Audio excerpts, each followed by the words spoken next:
Hello everyone, welcome back to educational world. आज की इस वीडियो में हम chapter number 5 from new countdown 8 financial mathematics की एक्सरसाइज का पार्ट 3 करने जा रहे हैं। इस पार्ट में हम क्वेश्चन नंबर 11 से लेकर क्वेश्चन नंबर 16 को सॉल्व करेंगे। So let's get started. पर उससे पहले अगर आप हमारे चैनल पर नए हैं तो चैनल को लाइक, शेयर और सब्सक्राइब लाजमी से करें और बेल आइकन को भी प्रेस करें ताकि हर एक नई वीडियो का नोटिफिकेशन आपको मिलता रहे। उसी के साथ आप कमेंट बॉक्स में इस लेक्चर के रिगार्डिंग अपनी क्वेरीज और सजेशन भी दे सकते हैं। So let's move toward the video. Question number 11 है हमारे पास। A man left saving of Rs 2,50,000 to his wife, 2 daughters and a son. Find the share of each. अब 2,50,000 एक बंदा है जो छोड़ के गया है विरासत के तौर पे। अब वो एक वाइफ, 2 डॉटर और एक सन में हमें डिवाइड करना है, तो हर एक का शेयर हमें फाइंड करना है। सॉल्यूशन की तरफ बढ़ेंगे। प्रीवियस क्वेश्चन की तरह ही पहले हमने डेटा जो होती है, डेटा को हमने लिख लेना है। Total saving left by the man is 2,50,000। अब as we know, as per the Islamic law of inheritance, Islamic law of inheritance ये कहता है कि जो वाइफ का शेयर होता है 1/8 होता है। तो पहले हम वाइफ का शेयर निकाल लेते हैं। अब इस तरह के क्वेश्चन में जो भी आपको शेयर गिवन हो, जो भी फाइंड करना हो, उसको बस इस वैल्यू से गिवन यानी 2,50,000 से मल्टीप्लाई कर देना है। फॉर एग्जाम्पल यहाँ पे वाइफ का जो शेयर है according to the law of inheritance या इस्लामिक लॉज ऑफ इनहेरिटेंस 1/8 है। तो 2,50,000 को हम मल्टीप्लाई करते हैं 1/8 से, तो हमें आंसर मिल जाएगा। Share of wife equals to 1/8 multiply by 2,50,000। तो इसको आप जब सॉल्व करेंगे तो आपको आंसर मिलेगा 31,250 रुपीज़, यानी वाइफ का शेयर इतना हो गया। अब हमें शेयर 2 डॉटर का भी निकालना है और एक सन का भी निकालना है। तो उसके लिए हम टोटल वैल्यू में से ये वैल्यू पहले माइनस कर देंगे ताकि हमारे पास रिमेनिंग वैल्यू बचती कितनी है। तो रिमेनिंग अमाउंट हमारे पास जो बचता है वो 2,50,000 में से अगर हम ये 31,250 निकाल दें तो हमारे पास बचता है 2,18,750 रुपये। अब हमें शेयर को डिवाइड करना है 2 डॉटर और एक सन में। तो यहाँ पे इस्लामिक लॉ ऑफ इनहेरिटेंस क्या कहता है कि जो सन का शेयर होता है वो ट्वाइस ऑफ द डॉटर होता है। तो यहाँ पे अगर मैं टोटल इस अमाउंट को रिमेनिंग 2 डॉटर और एक सन के पार्ट में डिवाइड करूँ तो वो कितना बनेगा। तो चिल्ड्रन शेयर में हम कहेंगे कि as we know that son gets double of the daughter share. अब फॉर एग्जांपल एक डॉटर का शेयर है तो उसका ट्वाइस सन को मिलेगा। हमारे पास 2 डॉटर है तो सन का शेयर 4 हो जाएगा। अब हमारे पास इसका अगर मैं टोटल निकालूं, टोटल हमारे पास पार्ट्स कितने बन रहे हैं, यानी हमारे पास जो टोटल अमाउंट है उसके 4 पार्ट बन रहे हैं। अब डॉटर 1 का शेयर जो होगा उससे 4 से हम डिवाइड कर देंगे इस अमाउंट को। 2,18,750 को डिवाइड किया 4 से तो हमें आंसर मिला 54,687.5। ये हो गए एक डॉटर का शेयर। और दूसरी डॉटर का शेयर भी सेम होगा क्योंकि हमने 4 हिस्सों में इसे डिवाइड कर लिया है। यहाँ पे हमने हिस्से देख लिए टोटल इनके कितने बनते हैं। अब हम बात करते हैं सन के शेयर की। तो सन उसके ट्वाइस का हो जाएगा। सन का शेयर जो डॉटर का शेयर है उसका ट्वाइस हमने कर लिया तो सन को मिले 1,09,375 रुपीज़। तो इस तरह से ये वैल्यू डिवाइड हो गई, जो जिसमें हम कह सकते हैं कि वाइफ को मिला है हिस्सा 31,250 रुपीज़, डॉटर 1 को मिला है 54,687 रुपीज़, दूसरी डॉटर को भी सेम हिस्सा मिला है और सन को मिला है 1,09,375 रुपीज़। हमारे पास क्वेश्चन नंबर 12 है, वो है mister Latif left amount of 30,000, the rest money was distributed to his 2 sons and a daughter, how much did each child get. हमारे पास क्वेश्चन में कह रहा है कि मिस्टर लतीफ़ ने 30,000 छोड़ के गए हैं वो, और वही पैसे उनके 2 बेटों और एक बेटी में तकसीम करने हैं और हर एक का शेयर निकालना है। सो let's move toward solution. Solution में हमारे पास जो अमाउंट लेफ्ट है वो 30,000 है और हमें पता है कि as per Islamic law of inheritance son gets twice share that of daughter, और हमारे पास 2 बेटे हैं। तो मैं पहले कैलकुलेट करूंगा कि ओवरऑल प्रोपोर्शन कितना बन रहा है। ओवरऑल प्रोपोर्शन से मुराद ये है कि फॉर एग्जांपल इस अमाउंट को डिस्ट्रीब्यूट करना है। अगर मैं 2 बेटों और एक बेटी का ओवरऑल शेयर दूं तो वो कितना हिस्सा टोटल होगा इस अमाउंट का जो कि इन दोनों में इक्वली डिस्ट्रीब्यूट होगा। तो now mister Latif has to divide the amount among 2 son and a daughter, so total share will be 1 + 2 = 5। अब ये कहाँ से आया? हमारे पास जो डॉटर एक है यानी उसका एक शेयर होता है, और as per the Islamic law of inheritance जो सन होता है उसका जो शेयर होता है ट्वाइस ऑफ द डॉटर होता है। तो हमारे पास 2 सन है, तो एक सन का 2 हिस्सा हो गया, दूसरे सन के भी 2 हिस्से हो गए, तो टोटल ये हो गया 5। यानी इस अमाउंट को मैं 5 हिस्सों में डिवाइड कर सकता हूँ। सो पहले तो मैं डॉटर का शेयर निकालता हूँ। डॉटर का शेयर निकालने का बिल्कुल आसान तरीका ये है कि अगर मैं इस अमाउंट को 5 से डिवाइड कर दूँ तो ये अमाउंट इक्वली एक एक बंदे का डिस्ट्रीब्यूशन ही दिखाएगा मुझे, यानी एक एक बंदे में वो अमाउंट डिस्ट्रीब्यूट हो रहा है। तो मैं यहाँ पे डॉटर का शेयर निकाल लूँगा, 30,000 डिवाइड बाई 5, ये आ गया 6,000 रुपीज़।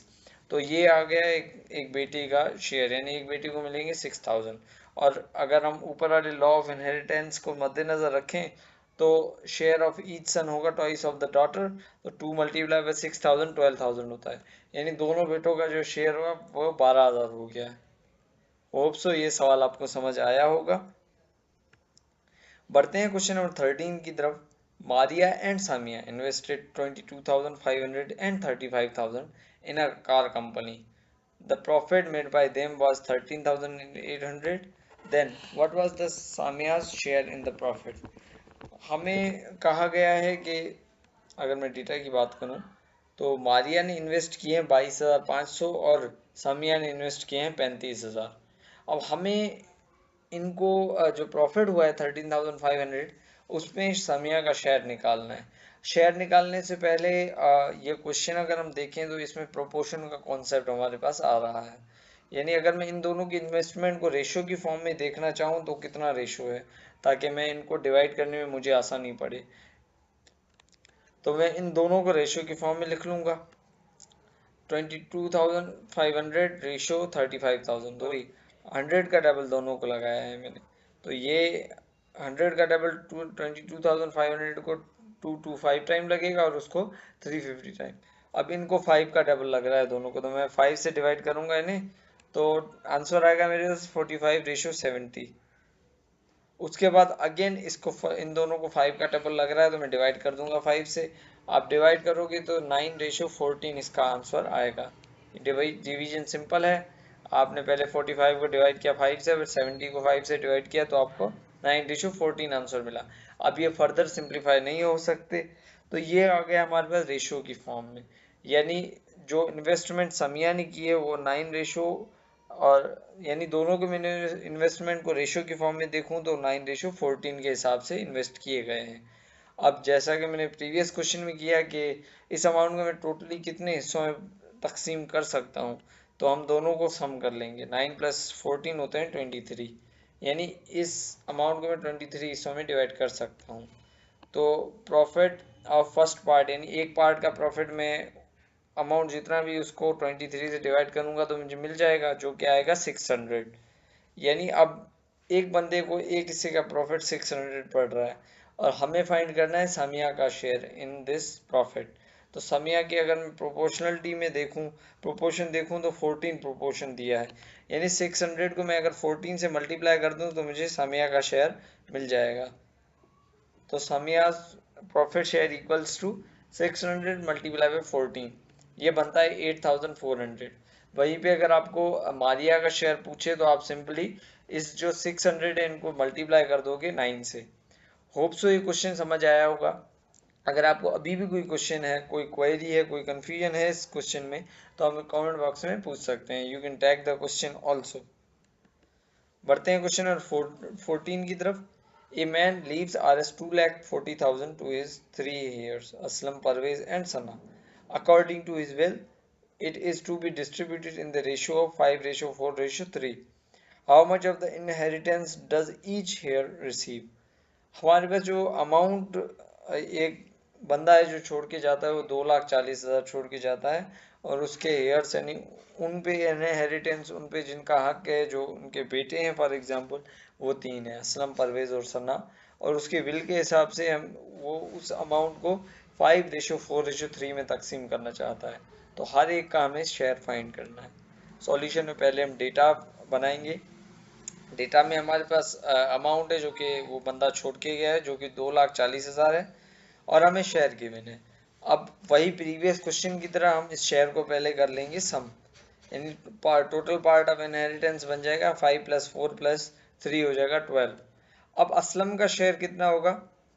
असलम का जो रेशो बन रहा है, अब यहाँ पे अगर आप नाम को देखें, असलम है तो उसका रेशो 5 है, परवेज है तो उसका रेशो 4 है, और सना है तो उसका रेशो 3 है। 5/12 यानी हम असलम का रेशो निकालेंगे, असलम का शेयर निकालेंगे।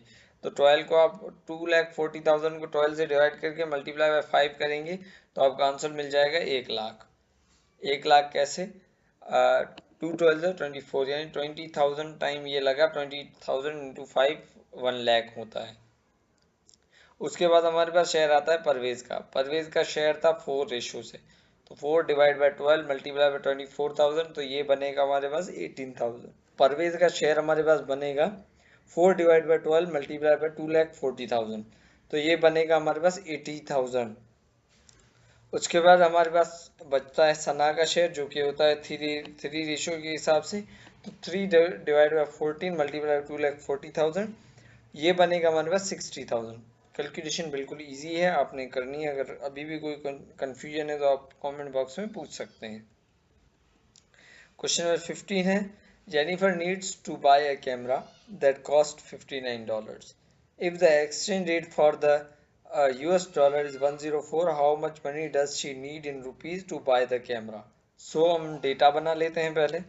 कॉस्ट ऑफ द कैमरा है हमारे पास $59, और हमारे पास जो करेंसी रेट या कन्वर्जन रेट है $1 इक्वल टू है 104 पाकिस्तानी रुपीज़ या PKRs। हमें फाइंड करना है कि उसे PKR में कितने पैसे चाहिए वो कैमरा परचेज करने के लिए। जब भी आप डॉलर से PKR में जाओगे तो डॉलर की जो कन्वर्जन रेट है उसको मल्टीप्लाई कर दोगे डॉलर के अमाउंट से। जैसे कि यहाँ पे $59 है, तो उसको आप 104 से मल्टीप्लाई कर दोगे तो आपको डिजायर्ड आंसर मिल जाएगा। तो 59 मल्टीप्लाई 104, तो ये बनता है 6,136 रुपीज। तो Jennifer needs 6,136 rupees to buy the camera. Question number 16 हमारे पास आता है, this will be the last question. Akram arrives in the United States with 2 lakh. The conversion rate is 107, यानी PKR में कन्वर्जन रेट US डॉलर का है 107। Akram converts half of his money into US dollars. The next day, the conversion rate is 106. Akram converts the rest of his money into US dollars. How many dollars does he have in total? तो हमें क्या करना है, अकरम आ रहा है US United states, 2 lakh रुपए इसके पास है। पहले दिन में उसने कन्वर्ट करवाए 1 लाख रुपए, क्योंकि हमें क्वेश्चन में गिवन है half of the money. Next day conversion rate उसने देखा कि वो 106 हो गया है, तो उसने बाकी के 1 लाख भी US डॉलर में कन्वर्ट करवा दिए। अब हमें फाइंड करना है कि टोटल उसके पास US डॉलर्स में कितने पैसे हैं। हम डेटा पे जाएं तो total money Akram has was 2 lakh, और कन्वर्जन रेट ऑफ डे 1 था 107 रुपीज़। तो उसके हिसाब से जो हाफ अमाउंट ऑफ उसके पास बनता है वो बनता है 1 लाख। उसको मैं डिवाइड कर दूंगा। अब डॉलर से PKR में आ रहे थे तो हम मल्टीप्लाई कर रहे थे कन्वर्जन रेट से, पर जब आप PKR से डॉलर में आएंगे तो कन्वर्जन रेट से डिवाइड करेंगे। जब आप 1 लाख को 107 से डिवाइड करेंगे तो आपके पास आंसर आएगा 934.579 बनता है ये। और डे 2 पे कन्वर्जन रेट हमारे पास 106 रुपीज़ था, तो जो बाकी के 1 लाख रुपीज़ बचे वो भी उसने कन्वर्ट करवा लिए। जब आप 1 लाख को डिवाइड करोगे 106 से तो 943.396 आंसर आपके पास आता है। अब हमें क्वेश्चन में गिवन है कि टोटल उसके पास कितने डॉलर बन गए, तो दोनों को हम सम कर देंगे। दोनों को सम करेंगे तो आपके पास जो आंसर आएगा वो आएगा 1877.98, which is approximately 1878। Round of करके आपके पास अमाउंट बनता है। तो ये हमारे पास अमाउंट बन गया। तो दिस इज द आंसर।